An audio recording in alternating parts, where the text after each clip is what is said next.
Bonsoir à tous, peuple du Congo-Brazzaville. Bonsoir à tous mes amis africains. Moi, c'est Maman Grace. Je viens faire cette nouvelle vidéo, toujours par rapport à la situation de nos jeunes étudiants finalistes boursiers de l'État congolais bloqués à Marrakech.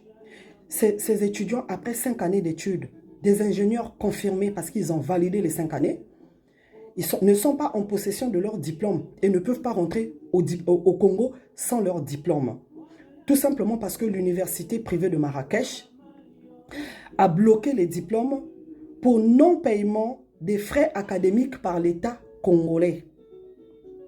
Aujourd'hui, l'université est même gentille. Ils ont demandé le versement de 30% de la dette à l'État congolais pour pouvoir remettre les diplômes à ces jeunes-là et qu'ils rentrent au Congo retrouver leur famille.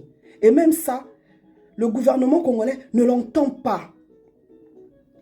Donc, on a vu ces derniers jours la présence du ministre Manguessa Ebomé de l'enseignement technique et professionnel à Marrakech, croyant qu'il était venu pour régler cette situation-là.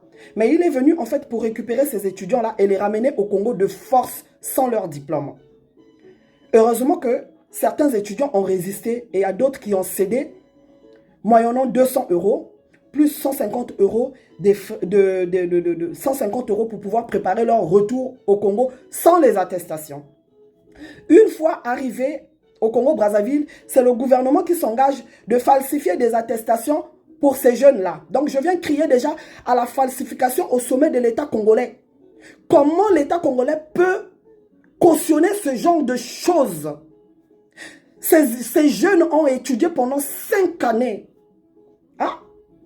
On va commencer au tout début parce que le ministre Manguessa, lui, il a peur pour sa place. Il ne peut pas dénoncer les vrais coupables.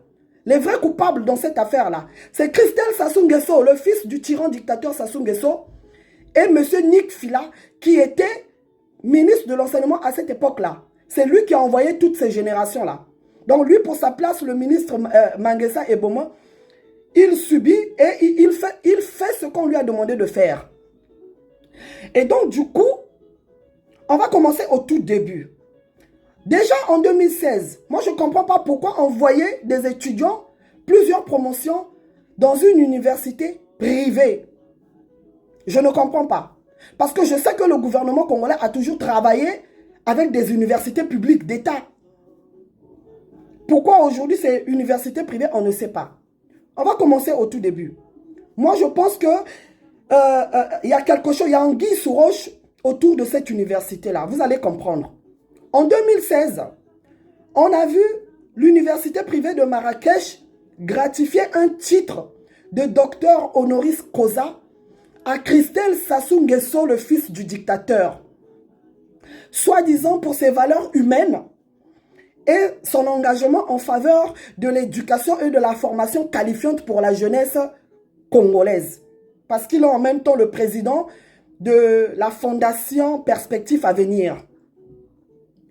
Et donc, ce titre, il a bénéficié de ce titre, moi je pense, en contrepartie de quelque chose. Et je parie qu'il est actionnaire dans cette université-là. Donc c'est après ça qu'ils ont commencé à envoyer des étudiants, plusieurs promotions là-bas. Mais l'État congolais ne paye toujours pas la scolarité des étudiants. Et ce qui est incompréhensible, c'est que l'université a continué à accueillir les étudiants congolais malgré que l'État congolais ne paye pas. Est-ce que vous comprenez quelque chose là-dedans? Moi non plus. Non, je ne pense pas. Ils ont continué à accueillir les étudiants. Mais l'État congolais ne paye pas. Donc ces étudiants n'ont pas la bourse. Depuis qu'ils sont là-bas, ils n'ont pas la bourse. Et ils n'ont pas leur diplôme. Bon, toi tu envoies ton fils à l'étranger étudier. Ton fils se retrouve bloqué. Il n'a pas la bourse. Il n'a pas son diplôme. Toi, tu vas aimer que ton fils te revienne comme ça. 5 années après, aucun parent ne va l'accepter. C'est pour ça, nous autres là, en tant que parents, moi je sais qu'est-ce que c'est étudier à l'étranger, dans un pays étranger, surtout dans des pays comme le Maroc, là où l'homme noir est en danger tous les jours. Hein? On ne peut pas souhaiter ça à n'importe qui. Non. Et ce Christelle Sassou Nguesso et M. Nick Fila, je sais que c'est vous qui avez sorti l'argent du trésor public dédié à la scolarité des jeunes là-bas, vous avez mis tout simplement dans vos poches. Parce que ces enfants, ces jeunes multiplient des appels à l'aide sur les réseaux sociaux.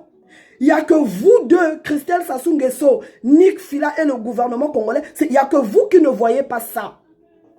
C'est comme si vous aimeriez que vos enfants se retrouvent dans cette situation. C'est pour ça, mes amis, je vous demande de partager massivement cette vidéo-là si vous êtes parents. Cette vidéo, si elle peut atteindre l'UNESCO, que l'UNESCO sache que le Congo-Brazzaville ne peut pas être représenté dans ces organisations-là parce que le Congo-Brazzaville n'est pas capable d'accompagner ses étudiants. Les étudiants congolais sont en détresse partout dans le pays, là où l'État congolais les envoyait étudier. Les bourses ne sont pas payées. Les scolarités, les frais académiques ne sont pas payés. Donc voilà, c'est un sujet pour vous. Les atalakou du gouvernement de Sassou et le système PCT. Pour vos prochaines sorties médiatiques, c'est un sujet pour vous. Voilà les sujets qu'il faut venir débattre sur les réseaux sociaux. Donc voilà, en 2016, ce Christelle Sassou Nguesso reçoit ce titre de docteur honoris causa pour son engagement en faveur de la jeunesse congolaise. Mais il n'entend pas le cri de détresse des étudiants de l'université privée de Marrakech. Ça, il n'entend pas. Où est passée sa valeur humaine? Je ne sais pas. En 2017, toujours ce Christelle Sassou Nguesso, en tant que le député de Oyo, a posé la première pierre à Oyo pour marquer le début des travaux de construction de cette université parce que l'université privée de Marrakech a décidé de s'implanter au Congo, mais à Oyo, la ville natale, le village natal de Sassou Nguesso, où son fils est député. Une ville qui a moins de 5000 habitants. Une ville qui est enclavée. Je ne sais même pas comment feront les étudiants pour aller étudier dans cette université. Je ne sais pas. Tout ça, toujours, il le fait dans sa soif et sa volonté de succéder à son père avec son projet, le Congo que nous voulons. Quel Congo que vous voulez? Quand vous n'êtes pas capable de payer la bourse aux étudiants alors que vous-même, vous avez bénéficié de la bourse congolaise pour vos études. Vous n'êtes pas capable d'accompagner les étudiants. Ah? Quel Congo que vous voulez? Là où vous encouragez la falsification et la corruption, aux yeux de nos enfants, vous êtes en train de faire des choses. En tout cas, jeunesse congolaise, résistez. Les jeunes étudiants de Marrakech, résistez. Seule la lutte libère. Tant que ce problème, cette situation ne sera pas réglée, nous, on viendra sur les réseaux sociaux pour parler. Voilà. Jusqu'à ce que le Congo vienne régler cette dette-là et que vous recevez vos diplômes pour retrouver vos parents au Congo. Déjà, la première promotion qui est rentrée, ils sont au chômage. Des ingénieurs, ils sont au chômage. Vous voulez ramener ceux-là pour aller gonfler encore les rangs des chômeurs? C'est quoi? C'est quoi votre but? C'est quoi votre problème avec la jeunesse? Alors que la jeunesse est le présent et le futur du Congo. Et vous la sacrifiez de cette manière. Ah?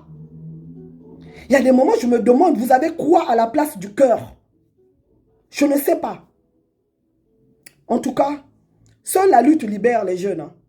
Voilà. Vous devez maintenant comprendre à qui on a affaire dans ce pays-là, du Congo-là. Voilà. En tout cas, bon après-midi et courage à vous. Résistez. Bonne soirée. Bye bye.